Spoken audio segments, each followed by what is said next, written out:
اچھا آپ گرنیل کی ذرا بات بھی سن لیں، گرنیل کی بات بھی سن لیں. نہیں وہ سنیں گے، لیکن میں نے آپ نے سوال کیا ہے تو اس کے بیان میں جواب ہے، ذرا سن لیں آپ. سنائیں جی. Imran Khan spoke in very common sense language, and he and Donald Trump had a very good relationship. And so I'd like to see Imran Khan be released from jail. He's currently in prison. A lot of the same allegations, just like President Trump, where the ruling party put him in prison and created some sort of corruption allegations and false allegations.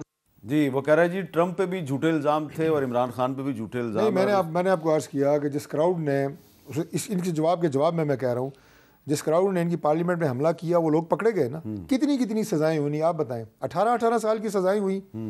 اس وقت اگر کوئی باہر سے کوئی اور بندہ کہے گرنیل صاحب پلیز ریلیز ہم، گرنیل صاحب کہیں گے no we can not because he attacked our parliament.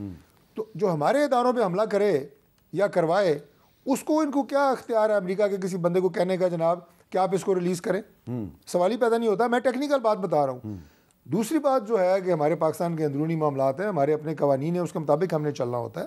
کوئی اس طرح براہ راست آپ کو کہہ بھی نہیں سکتا، اثر انداز نہیں ہو سکتا.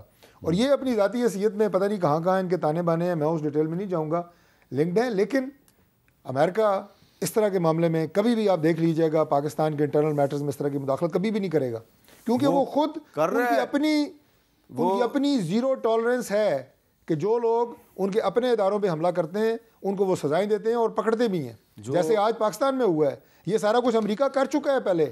وہ کس منہ سے کسی اور کو کہہ سکتا ہے کہ تم ان بندوں کو چھوڑو؟ امریکہ نے، برطانیہ نے، یورپی یونین نے فوجی عدالتوں کی سزاؤں کے خلاف بیانات جاری کر دیے ہیں. تو یہ آپ کے خیال میں کیا ہے؟ دیکھیں عدالتیں فوجی ہوں، جیسے کہ بھی میرے بھائی کہہ رہے تھے عمیر کہ اینٹی ٹیررسٹ کورٹ ہوں، آپ کی ہائی کورٹ ہو، یہ تو ہمارا انٹرنل میٹر ہے نا. لیکن بات ہے کہ ان لوگوں کو جو اسٹیٹ کے اداروں پہ حملہ آور ہوتے ہیں کیا سزا ہونی چاہیے یا نہیں. اچھا ایک اور بھی چیز، وہ خود سزائیں دیں اور ہمیں کہیں جناب کہ آپ بندے چھوڑیں، گے کیسے ہو سکتا ہے؟ عمیر نیازی صاحب یہ بتائیں کہ یہ جو طارق فضل چودھری صاحب کا نقطہ نظر ہے کہ جی رچرڈ گرنیل جو ہے وہ پاکستان میں ایک جیل میں بند ہے، سیاستدان اس کی رہائی کا مطالبہ کر رہا ہے، یہ براہ راست مداخلت ہے پاکستان کے اندرونی معاملات میں، جبکہ آپ کی پارٹی پہلے کہتی تھی کہ ہم کوئی امریکہ کے غلام ہیں. دیکھیں ہم پی ٹی آئی کا آج بھی موقف واضح ہے. دیکھیں عمران خان کو کسی بیرونی قوت کی مدد کی ضرورت نہیں. اگر ضرورت ہوتی تو عمران خان آج 500 دن جیل نہ کاٹتا.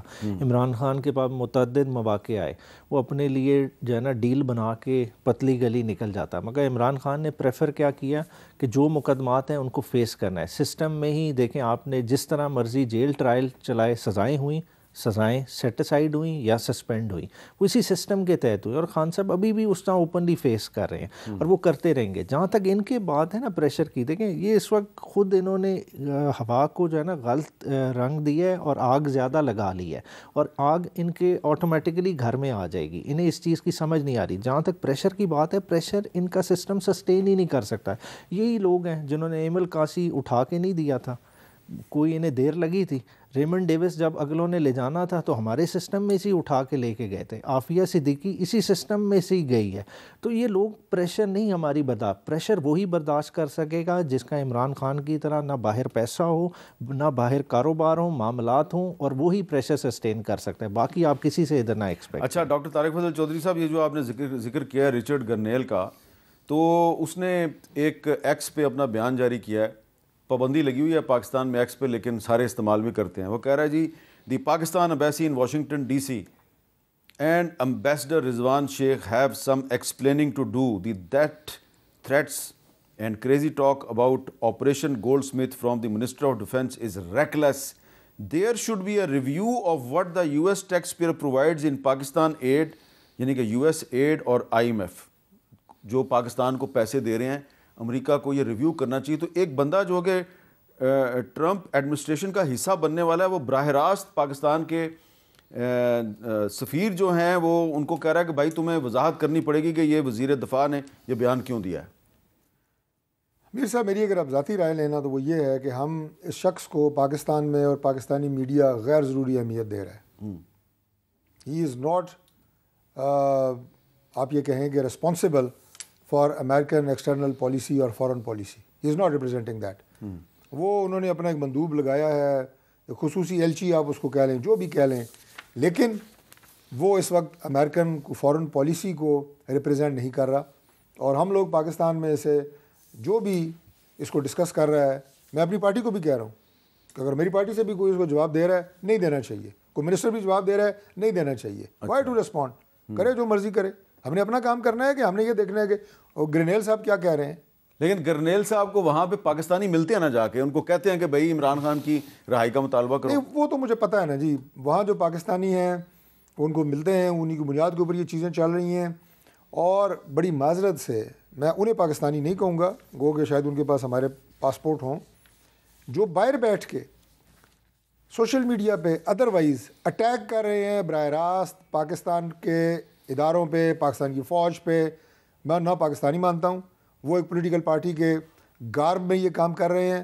اور میں اب یہ مرزا، میں آپ کو بڑی اپنے دل کی بات بتا رہا ہوں کہ میں اپنے سیاسی کیریئر میں پہلی دفعہ ذہنی اور دلی طور پہ میں یہ مان چکا ہوں کہ کچھ فورسز پاکستان کے باہر بیٹھی ہیں جو پاکستان کے خلاف کام کر رہی ہیں. دیکھیں بڑی سمپل سی بات ہے، پاکستان کے اداروں کو کمزور کر کے، پاکستان کی فوج کو کمزور کر کے کیا آپ ملک کو طاقتور کر رہے ہیں؟ آپ کوشش کر رہے ہیں نا کہ ہم اداروں کو کمزور کریں. انٹیلیجنس کے اداروں پہ آپ اٹیک کر رہے ہیں، فوج پہ اٹیک کر رہے ہیں، فوج کے سربراہ کو آپ متنازع بنانے کی کوشش کر رہے ہیں.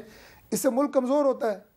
جب آپ کو ایک اس خطے کی صورتحال دیکھیں، آپ جس خطے میں آپ رہ رہے ہیں، دائیں بائیں آپ کی جو صورتحال ہے وہ آپ دیکھیں، بارڈر کی سچویشن دیکھیں کہ کیا ہو رہا ہے. لوگ باہر سے آتے ہیں، آپ کے یہاں پہ فوجی جوان شہید کر کے چلے جاتے ہیں.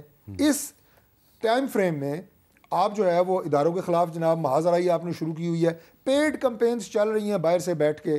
میں ملک کا نام نہیں لیتا، امریکہ اور میں شامل ہے، کہ جہاں سے براہ راست حملے ہو رہے ہیں ہمارے اداروں کی ساکھ کو، ان کی سینٹٹی کو، ان کو تباہ کرنے کی کوشش ہو رہی ہے.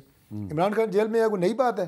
یہاں تو وزیر اعظم جو ہے ان کو تو پھانسیاں تک دے دی گئی اور 50 سال بعد کہا گیا کہ نہیں جناب. کچھ وزیر اعظم ایسے بھی تھے، انہوں نے اٹیک کیے. کچھ وزیر اعظم ایسے بھی تھے جن کو سزا دی گئی، وہ جیل میں بند تھے اور مقدمات ختم کیے بغیر ہی ان کو جیل سے نکال کے جہاز میں بٹھا کے باہر بھیج دیا گیا. ایسے بھی وزیر اعظم تھے. میں کہہ رہا ہوں جی کہ بہت غیر ملکی مداخلت سے باہر گئے. مشکل حالات گزارے ہیں سیاستدانوں میں پاکستان میں. عمران خان کو پہلے سیاستدان نہیں، وہ جیل میں ہے، لیکن ان کے جیل کے جانے کی وجہ سے اگر آپ پاکستان پہ حملہ کریں، میں اداروں پہ حملے کو پاکستان پہ حملہ سمجھتا ہوں. سوشل میڈیا کے کیا جواب دیں گے؟ ہر چیز کے ذریعے کوئی حد ہوتی ہے کسی چیز کی. دیکھیں اوورسیز اگر بیٹھا ایک طبقہ ایسا ہے کہ جو آپ کی ایک قسم کی لائف لائن ہے، آپ کی ایکسپورٹ اتنی نہیں ہے جتنی وہ ریمیٹنسز بھیجتے ہیں، اور کم از کم اس کے بدلے وہ پاکستان میں ایکسپیکٹ کرتے ہیں جہاں انہوں نے اپنی پراپرٹی کی انویسٹمنٹ کری ہے کہ یہاں لا اینڈ آرڈر ہو، یہاں رول آف لا ہو، یہاں ہیومن رائٹس وائلیشن نہ ہو. کیا وہ اعتراض ان کا بنتا نہیں ہے؟ کیا اتنا تو ان کا انٹرسٹ ہے؟ چلیں آپ نے ان کا ووٹنگ رائٹ جو عمران خان صاحب دینا چاہتے تھے وہ نہیں دیا،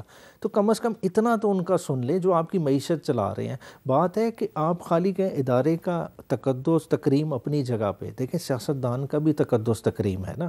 دیکھیں جب آپ امریکہ کے کہنے پہ ایک وزیر اعظم کو نکال دیتے ہیں تب کیا نظام کمزور نہیں ہوتا؟ تب وہ مداخلت نہیں ہے. وہی امریکہ کہہ رہا ہے کہ اس وزیر اعظم کو ریلیز کیا جائے. دیکھیں وہ امریکہ کہتا رہے، مگر عمران خان اور اس کے آج بھی جواب ایبسولوٹلی ناٹ ہوگا. اس کا یہ خواجہ آصف کی طرح نہیں ہوگا کہ ہم وینٹیلیٹر پہ ہیں، یا وہ شہباز شریف کی طرح نہیں کہیں گے کہ beggars can't be choosers. Imran Khan کا آج بھی ویزا وی امریکہ وہی رسپانس ہوگا. نہ عمران خان اپنی بیسز دے گا، نہ اپنی سوائل پہ ڈرون اٹیک برداشت کرے گا. اگر یہ چیزیں کر سکتے ہیں تو ثابت کریں. جی مختصر بات ہے کہ عمیر صاحب نے کہا جناب کہ جو ریمیٹنسز وہاں سے آتی ہیں اور وہ ہماری ایکسپورٹ سے بھی زیادہ ہیں. ایگریڈ، میں مانتا ہوں. وہ ریمیٹنسز سب سے زیادہ آتی کہاں سے ہیں؟ وہ آتی ہیں آپ کے گلف سے، وہ آتی ہیں آپ کی سعودیہ سے، ان کنٹریز سے. وہ امریکہ سے نہیں آتی جو وہاں بیٹھ کے پاکستان کے خلاف سازشیں ہو رہی ہیں اور تانے بانے بنے جا رہے ہیں ہمارے اداروں کے خلاف. وہ نہیں ریمیٹنسز بھیجتے. یہ ریمیٹنسز جن علاقوں سے آتی ہے وہاں سے کوئی آواز آئی ہے کسی ہمارے ادارے کے خلاف؟ میں یو اے ای، گلف، سعودیہ کی بات کر رہا ہوں. وہاں سے لوگ کہنا کہ ہم ریمیٹنسز بھیجتے ہیں. جناب کوئی نہیں کہہ رہا. یہ ایک پلان ہے، یہ ایک سازش ہے، اس ملک کے خلاف ہو رہی ہے. اور میں یہ بالقطن نہیں کہہ رہا، یہ میرے بھائی بیٹھے ہیں، میرے ان سب سے بہت اچھے تعلق ہیں، کہ یہ کوئی اس میں ملوث ہے. جو اوپر بیٹھے ہوتی ہے نا مینجمنٹ، اور اب تو ان کی سوشل میڈیا ٹیم کے تو یہ لوگ خود ہائی جیک ہوئے ہیں. میں ان لوگوں کی بات کر رہا ہوں جو کمپینز چلاتے ہیں. ان لوگوں کے پیچھے کون لوگ ہیں، یہ بھی ایک سوالیہ نشان ہے. تو انہیں غور کرنے کی ضرورت ہے. کون ہے دانستہ نادانستہ سر، جو ملک کے خلاف ہیں، جو پاکستان کے خلاف ہیں، جو پاکستان کو کمزور کرنا چاہتے ہیں. اچھا، جو مجھے آپ بتائیں کہ جن جن اسلامی ممالک میں انقلاب کے نام کے اوپر بربادی ہوئی ہے، عراق دیکھ لیں، شام دیکھ لیں، آپ لیبیا دیکھ لیں، ان ممالک کے اندر آپ کا کیا خیال ہے کہ ایک دن کا کام تھا؟ باقاعدہ پلان ہوئے ہیں کہ ان ملکوں کو گرانا ہے، ان ملکوں کے اندر ہم نے فتنہ لے کے آنا ہے، برباد کرنا ہے انہیں. وہ پلانرز ہوتے ہیں، ہینڈلرز ہوتے ہیں، اور وہ چیزیں پاکستان کے خلاف چل رہی ہیں، نظر آ رہی ہیں سامنے.